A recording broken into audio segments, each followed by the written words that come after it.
สบายดีท่านผู้ชมมื้อนี้มาพบกับกุ้งนางในรายการเยาวชนสโมสรสีทองสำหรับมื้อนี้กุ้งนางได้เก็บเอาภาพศิลปะมาฝากท่านผู้ชมเชิงน้องๆทุกคนมีความน่ารักมีใบหน้ายิ้มแย้มแจ่มใสจะเป็นแนวใดเฮาไปชมภาพพร้อมๆกันเลย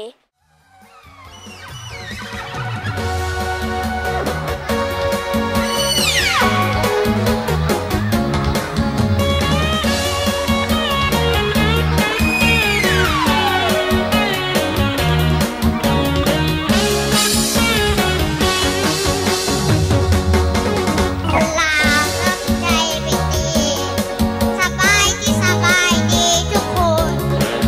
พอกันก็สบาย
ยาลัยเควสสอนหลักสูตรบริหารข้อมูลข่าวสารเทคโนโลยีแบบพื้นฐาน IT โดยเฉพาะบ่ว่าจะเป็นการเขียนเว็บไซต์โปรแกรมมีเดียเน็ตเวิร์ก OST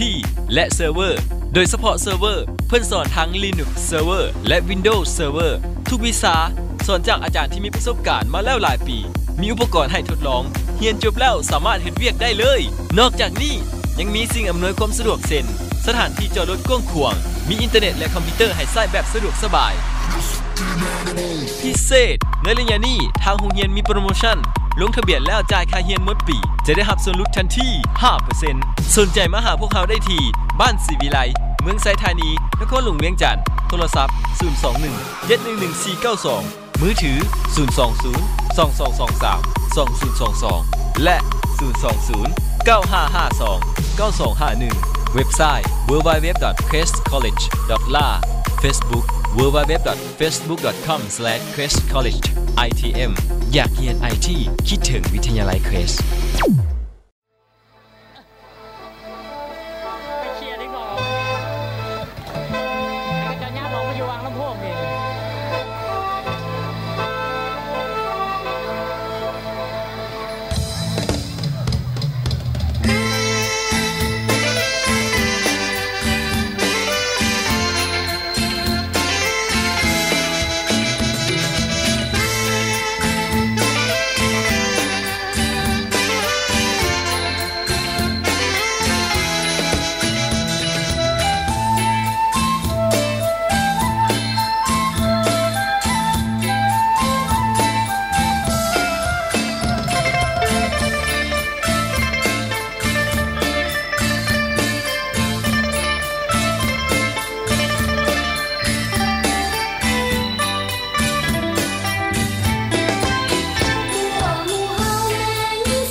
ตคารแม่ของเป็นภัตตาคารที่มีอาหารหลากหลายทั้งอาหารลาวและอาหารต่างประเทศนอกนั้นทั้งห้านของพวกเฮายังรับจัดงานสังสรรค์ต่างๆบ่ว่าจะเป็นงานดองงานวันเกิดงานเลี้ยงสังสรรค์อื่นๆมีห้องจัดงานที่กว้างขวางหรูหราและสวยงามมีพนักงานที่เป็นมืออาชีพที่คอยอำนวยความสะดวกให้แก่ทุกท่านสถานที่ของพวกเฮาตั้งอยู่หลัก4ถนนท่าเรือบ้านทาพลานไซเมืองศรีสัตนาแขวงนครหลวงเวียงจันทน์สนใจติดต่อที่เบอร์ 021 312480 021 313017 อาหารแซ่บบริการดีต้องที่ภัตตาคารแม่ของเป็นแนวใดท่านผู้ชมนั้นก็แม่นความน่ารักและความสามารถของน้องๆกุ้งนางหวังว่าคงจะม่วนซื่นกันหลายพอสมควรมาฮอดนี้รายการของพวกเฮาใกล้จะหมดแล้วกุ้งนางและพร้อมด้วยทีมงานขอลาท่านผู้ชมไปก่อนสบายดี